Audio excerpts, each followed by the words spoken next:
حضرت یونس علیہ السلام کا واقعہ ہے، وہ مچھلی والا جب لمبا واقعہ ہے، اگر میں یہی بیان کروں تو کافی ٹائم لگ جائے گا، جو چیز مجھے چاہیے میں وہ بتانے لگا ہوں۔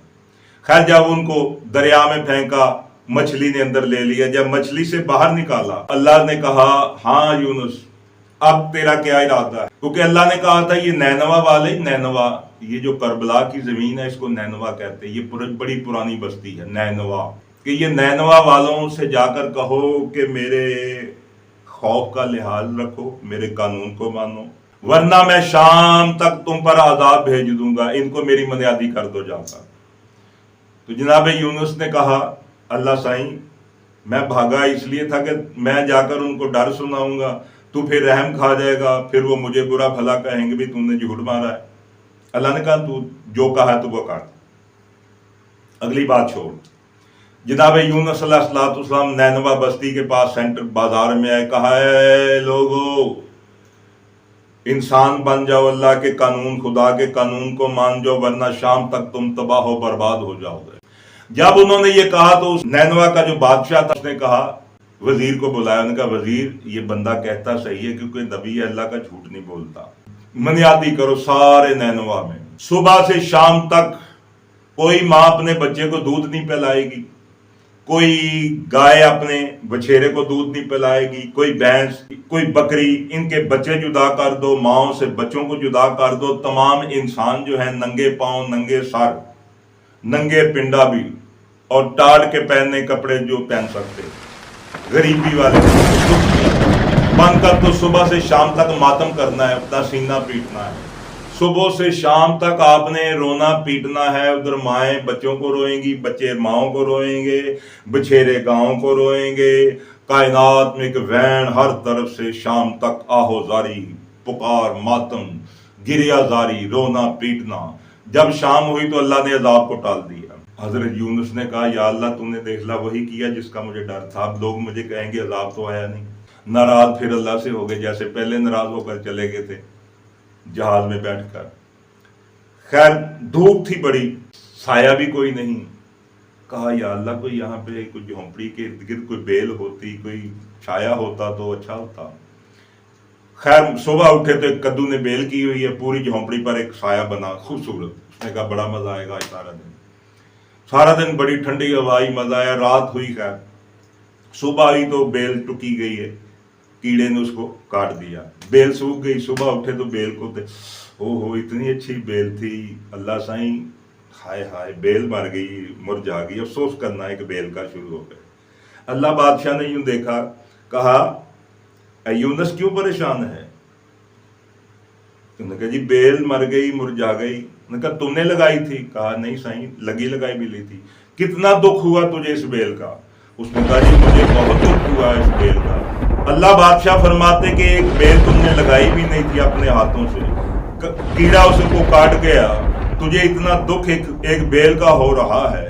ارے جن کے لیے تو بددعا کہہ رہا ہے کہ کار ان کو تباہ کر، انہوں نے معافی مانگ لی، میں نے ان کو خلق کیا، میں سب کو کیسے مار دوں؟ یہ میری مخلوق ہے، میرا مقصد ان کو سمجھانا تھا، وہ تم نے دیکھا نہیں شام تک وہ رونا پیٹنا شروع ہو گئے، دعائیں مانگنا شروع ہو گئے، میں نے ان کو معاف کر دیا۔ اس واقعہ سے پتہ یہ چلا کہ رونے پیٹنے والوں کو اللہ معاف کر دیتا ہے، وہ کافر بھی ہوں تو اللہ ان کو معاف کر دیتا، وہ سارے مسلمان تو نہیں تھے نا۔ اور بابا صبح سے شام تک ماتم رونا پیٹنا، اللہ کو ترس آ گیا، اللہ نے ان کے گناہوں کو بھی ان کو معاف کر دیا، ان کو جاؤ عیش و آرام کرو جیو۔ پتہ چلے رونے سے معافی مل جاتی۔ ملا کہتا کون لکھا ہوا ہے رونا گناہ ہے؟ اپنی ماں پیو مر جاندہ تے رو رو کے کسی ملا کو نہیں پوچھتا جا کے میں روں کہ نہ روں، ابا جی مر گئے اماں جی مر گئے، کبھی بسیتے جا کر تم نے نہیں پوچھا۔ حسین کے لیے پوچھتا ہے، رسول کے بچوں کے لیے پوچھتا ہے۔ اور پھر میں تجھے بائبل میں لے چلوں، متی کی انجیل میں عیسیٰ علیہ السلام فرماتے ہیں مبارک ہیں وہ جو غمگین ہیں۔ عیسیٰ مسیح فرماتے ہیں انجیل مقدس میں مبارک ہیں وہ لوگ جو غمگین ہیں، کیونکہ وہ تسلی پائیں گے، خدا ان کو تسلی دے گا۔ خدا کی بادشاہی تو انہی کی ہے، غمگین لوگوں کی۔ پھر اسی آخری کتاب 66ویں کتاب یوحنا کا خط، اس میں ارشاد ہوتا ہے रोना पीटना कहाँ, चलो जी रोना तो ठीक है, पीटना कहाँ लिखा है? मैंने आगे भी आपको पीटना भी दिखा दिया, हजरत यूनुस का वाकया इंजील मुकद्दस में, अब फिर यही इंजील मुकद्दस में, यूहन्ना की आखिरी किताब, इरशाद होता है कि जिस दिन तुम देखोगे खुदा बादलों के साथ आएगा, बादलों पर सवार होकर आ जाएगा। कुरान में भी ऐसी आयत है, जिस दिन तुम देखोगे खुदा बादलों की सवारी पर सवार होकर आ जाएगा। इंजील में भी ऐसी आयत, सेम आयत है। यूहन्ना फरमाते हैं और जिस दिन तुम देखोगे यानी तुम देखोगे, हम भी देखेंगे। जिस दिन तुम देखोगे खुदा बादलों की सवारी पर सवार होकर आ जाएगा और सब कबीले उसके सबब, सब कबीले रूहे जमीन के जितने कबीले हैं, फरमाते सब कबीले उसके सबब छाती पीटेंगे। कहाँ रोना पीटना लिखा? इस किताब पर ईमान ना लाए तो आप मुसलमान ही नहीं बनते, क्योंकि अमन तो बिल्ला है व कुतबे ही, अल्लाह पर और किताबों पर, इस पर ईमान लाना वाजिब है। जो शक करेगा उस पर लानत है। सब कबीले उसके सबब छाती पीटेंगे, सीना पीटेंगे।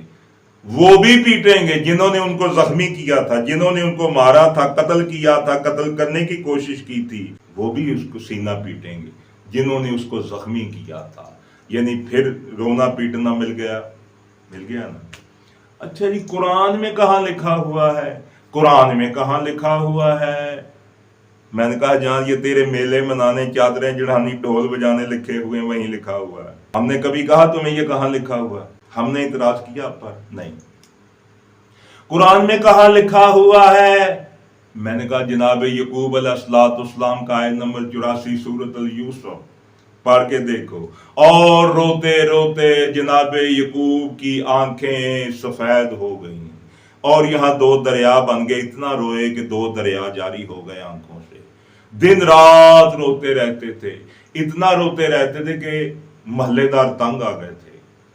इतना तंग आ गए फिर इनके लिए एक बैतुल हुज़न बना दिया था। बेटे भी तंग आ गए थे, लिखा हुआ इसी सूरत यूसुफ में, ऐ बाप तू जब तक मर नहीं जाएगा, कब्र में नहीं चलेगा, तू रोना बंद नहीं करेगा। उन्होंने कहा मैं तो अपना गम, अपना दुख अपने अल्लाह को कहता, तुम्हें तो नहीं कहता हूँ। मैं तो अपना दुख उसी बादशाह के आगे बयान करता हूँ, तुम्हारा मैं क्या लेता हूँ। तू जब भी ना रोते ही रहता बाबा, जब भी आए तू जब तक मर नहीं जाएगा ना तू रोना बंद नहीं करेगा। पता चले रोने से तकलीफ उनको होती जो कातिल होते हैं। उधर हजरत यूसुफ कैद खाने में रो रहे हैं, पंछियों को शाम को बारी से खिड़की से देखते जाते हुए, कभी मैं भी अपने घर जाऊंगा, कभी मैं भी अपने बाबा से मिलूंगा। उधर जनाब यकूब 40 साल रो रहे हैं। शहर से बाहर बैतुल हुज़न बना दिया उनके लिए, रोने के लिए एक अलग हुजरा बना दिया। सारा दिन वहीं रोते रहते थे। जिंदा का मातम जिंदा को रोना, जिंदा नबी को रो रहा है। अगर रोना वो ना होता तो सूरत यूसुफ में ये निकाल दो, जनाब यकूब का रोना, जनाब यूसुफ का रोना। फिर आओ इसी कुरान में, जनाब इब्राहिम जब इस्माइल को ज़िबा करने लगे तो आंखों पर पट्टियां क्यों बांधी थी? क्योंकि आंखों में आंसू आ गए थे। अभी इस्माइल जिंदा था, आंखों में आंसू आ गए थे, पट्टियां बांध ली थी। अच्छा चले, ये रोना पीटना तो ठीक है, ये छुरियां चलानी कहाँ लिखी हुई है? मैंने कहा ये भी कुरान में लिखी। कहाँ लिखी? मैंने कहा बड़ी ईद पर तुमने नहीं चलाई बकरों छतरों पर? हाँ। मैंने कहा तुम बकरों छतरों पर चलाते हो, हम अपने आप पर चलाते हैं। अल्लाह ने तुम्हारी कुर्बानी मांगी है, तुम बकरे छतरे पकड़ कर दे रहे हो। जनाब इब्राहिम को भी 3 दिन यही कहा था, उन्होंने भी सब कुछ दिया। अल्लाह ने कहा नहीं, मुझे वो चीज दो जो तुम्हें सबसे ज्यादा प्यारी। तो इंसान को बकरा प्यारा नहीं मेरे भाई, अपनी जान प्यारी या बेटे प्यारे हैं। अल्लाह को अपनी जवानी, अपनी जिंदगानी उस पर कुर्बान कर दो। यानी जिंदा रहो तो उसके लिए, मर जाओ तो उसके लिए, अपने आप को कुर्बान कर दो अल्लाह की राह में। अच्छे काम करो, नेक काम करो, बुराइयां ना करो, जुर्म ना करो, किसी का हक ना खाओ, अल्लाह को बलिदान अपना कर दो। मरण थी पहला मर गए बाहू, जिन्ना इश्क दी रमज़ पछाती हुई। ना रब खाने काबे मिलिया, ना रब अर्श मुअल्ला हो। ना रब खाने काबे मिलिया, ना रब अर्श मुअल्ला हो। दर्द मंदा ए रमज़ पछाती, बेदर्दा सिर खल्ला हो। रोनी दुनिया ना कर छेड़ा, साडा आगे ही दिल घबराया हो। कुछ हरामी बकवास करते, किसी ने पानी बंद नहीं किया था। हक बहु सुल्तान से बड़ा तो तू आरफ नहीं है ना? नहीं ना। वो कहता है जेकर दीन इल्म विच हुंदा सिर दे दे क्यों चढ़दे हो 18,000 जो आलम हा अगे हुसैन दे मरदे हो जेकर मन दे बैत नबी दी क्यों पानी बंद करदे हो जे कुछ मुतालिया नबी सरवर दा करदे क्यों तंबू खैमे सड़दे हो सादक दीन तो नां दा बाहू जेड़े सिर नजरानी तरदे हो। मुल्ला कहता कोई पानी बानी है झूठियां कहानियां करोड़ों किताबों में लानती लिखी हुई है बेहयावा ये बात लिखी हुई है ये कहाँ लिखी हुई।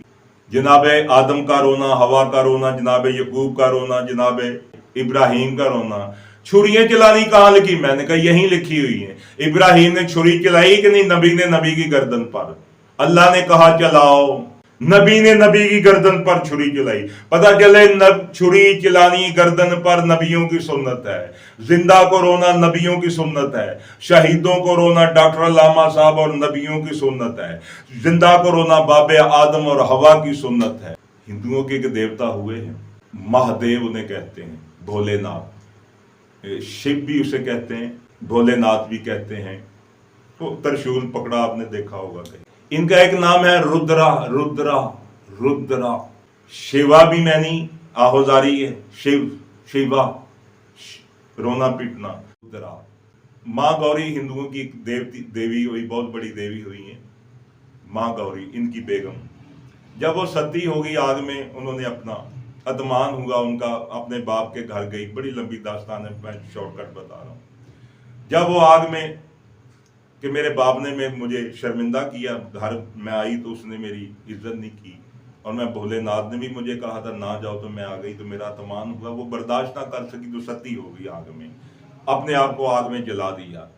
अब जब शिव महाराज को पता चला तो उन्होंने उसको उठाया जब बीबी को माता गौरी माँ को लेकर उसको हाथों पर फिरते रहे जमीन पर ही नहीं रखा रोते रहे दिन रात रोते रहे इतना कि आसमानों से बारिश भी होती रही रोते रहे।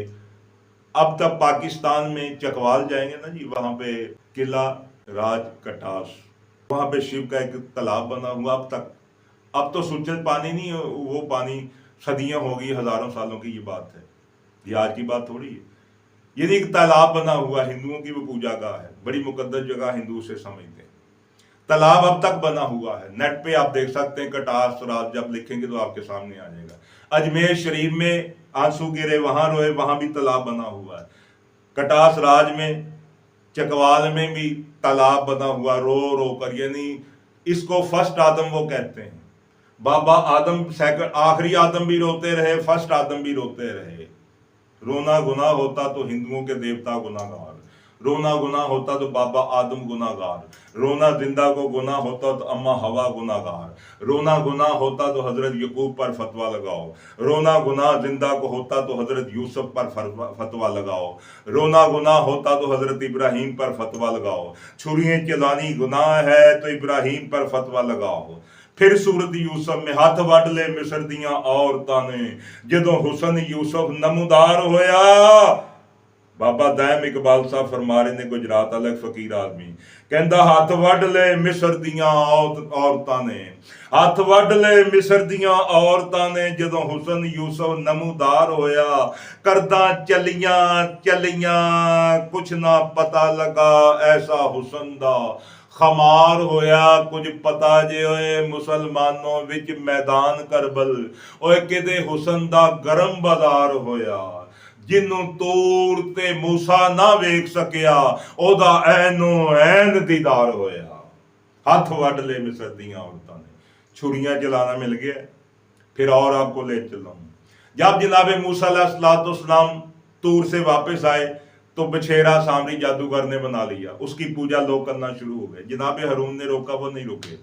खैर जब वो वापस आए जनाब मूसा ने कहा हारून तुमने इनको रोका क्यों नहीं।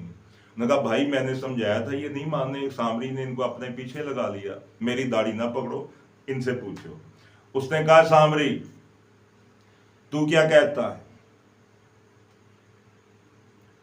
तुझसे तो बाद में अपनी पहले सामरी से निपटे लंबा किस्सा है मैं जो बात चाहिए वो ले रहा हूं। फिर अपनी कौम से कहा हाँ तुम जो मुनकर हो गए थे फिर गए थे मेरे 40 दिन में ही 40 दिन जो कौम ना इंतजार कर सकी वो कौन सी कौम है जो 1400 साल से कायम का इंतजार कर रही। اور عشق سے کر رہی ہے، یہ کیسی قوم تھی؟ کہا اب تمہاری سزا یہ ہے کہ یہ تلواریں لو اور ایک دوسرے کو کاٹنا شروع کر دو، جو بچ جائیں گے ان کی بھی معافی ہو جائے گی، جو کٹ جائیں گے ان کی بھی معافی ہو جائے گی۔ تو کہتا کہاں لکھا ہوا ہے؟ پھر سورۃ النساء میں لکھا ہوا ہے، آیت نمبر 64-65 پڑھیے گا، اے میرے حبیب اگر میں بنی اسرائیل کی طرح ان پر لازم کر دوں کہ یہ تلواریں لو اپنے لوگوں کو کاٹنا شروع کر دو، تو تم دیکھتے ان میں کوئی ایسا ہوتا جو کرتا۔ اگر ایسا کرتے جس کا انہیں حکم دیا جاتا ہے تو خوب ایمان پر جمنے کی دلیل ہوتی کہ مومن نے، پتا چلے اپنے آپ کو کٹن والے بڑھن والے عاشق ہوندے نے، یہی مومن ہونے کی نشانی ہے۔ اگر یہ ایسا کرتے تو ہم ان کو ضرور صراط المستقیم دکھاتے، پتا چلے خون دینے والے اپنے آپ کو کاٹنے والے صراط المستقیم پاتے ہیں، تو حرامی کہتا یہ جہنم میں جائیں گے، یہ فلاں ہوگا، یہ ڈھینگ ہوگا، یہ ہو جائے گا۔ کٹ جانا، یہ رونے کے مختلف پہلو ہوتے ہیں، جیسے ایک ماں باپ کے جنازے پر بیٹیوں کو میں نے دیکھا دور سے، ہائے نہیں میری یہ مائیں ساڈے لی تیرے دروازے بند ہو گئے، ہائے میں میرے ابابلا سی تیرے گھر کے میں۔ بیٹیاں جو سب سے زیادہ روتی ہیں، بیٹے کم روتے ہیں، جو سب سے چھوٹا بیٹا ہوتا ہے وہ زیادہ روتا ہے۔ محلے دار آ کر بھائی بڑا افسوس ہوا، یہ انداز ہوتے ہیں اپنے اپنے۔ قتل ہونے والے کے ساتھ جتنا جتنا کسی کا رشتہ ہوتا اتنا اتنا ہی وہ غم مناتا ہے۔ کوئی روتی ہیں، میں نے بیٹیوں کو روتے پیٹتے دیکھا، ہے نہیں میری یہ ماں، ہے میرے بابلا وال کھل کے روندیاں تے گش پہ جاندی، تسی ویکھیا آئے گا۔ محلے دا ویسے ہی پہنا بڑا افسوس ہویا، چلو کوئی نہیں، اللہ دی کرمی، اللہ دی کرنی، چلے گئے۔ یہ اپنے اپنا انداز، افسوس کا انداز۔ یا رشتہ داروں میں کسی کا کوئی مر جائے نا، حالانکہ انسان ابھی تک مر نہیں رہا، ڈیولپ ہو رہا ہے، مرے گا ایک ہی دن، پیدا بھی ایک ہی دن، کونمی کائنات میں ایک دن ہوئی ہے، یہ ذہن میں رکھیں۔ نہ کوئی مر رہا ہے نہ کوئی جی رہا ہے، ایک ہی دن پیدا ہوئے، ایک ہی دن موت سب کو آئے گی، اس بات کو آپ نے ذہن میں رکھنا۔ اللہ ایڈا ویلا نے کہ بار بار مارے دماغ،